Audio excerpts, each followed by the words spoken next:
Mr. President, let me just say that I've had a long-standing association with the Indian community.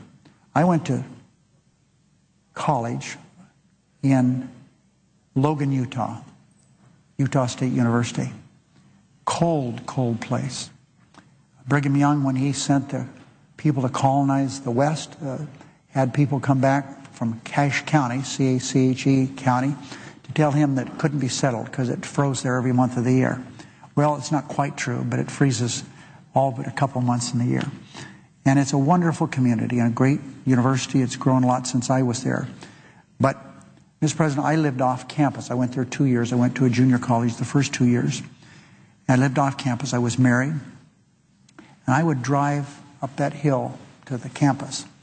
And there were walking every day were students. They were Indians coming to the United States to study from India. Utah State specialized in engineering and agriculture. And these young men came from India to study at Utah State University. And I would give them rides. I did that for 2 years, put as many in the car as would fit. And when it came time to graduate, one of them came to me and said, "Would you and Mrs. Reid stay over a day, and we'd like to do a traditional Indian feast for you." Well, you know, I'm from Searchlight. I know what they were talking about. But we had that traditional Indian feast, and many of them were dressed similar to Mr. Zed here.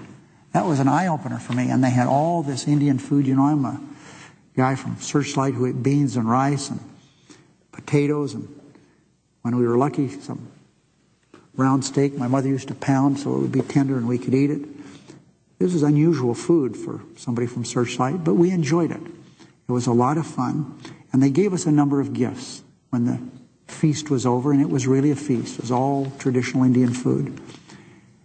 I don't remember all they gave me, but I do remember one thing they gave me. It's in my office here in the Capitol. Now, that was many, many years ago. We've had 5 children since then and lots of grandchildren. But this is a little statue about this tall of Gandhi. Hand-carved. It's ivory. It's done so well. His staff, you can pull it out of his hand. It's done really well. And I've protected and saved that all these years. And it's in my office. I've always had it there. The reason I mention that is that if people have any misunderstanding about Indians and Hindus, all they have to do is think of Gandhi. Here's a man who has changed the world, a man who believed in peace. We heard this prayer. Peace, peace, peace, that was the prayer.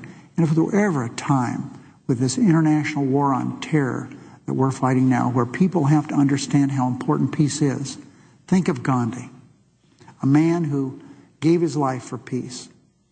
A tiny little man in physical stature, but a giant in morality.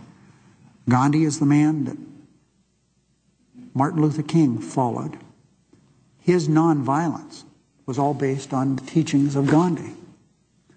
As a result of Gandhi, we had the civil rights movement led by this, also a man small in stature, larger in stature than Gandhi, but Martin Luther King was not a giant of a man physically, but he was a giant of a man morally, just as Gandhi was.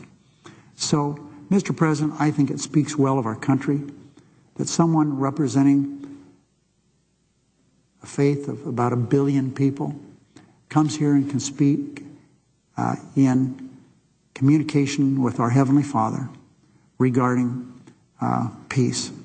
And I am grateful that he is here.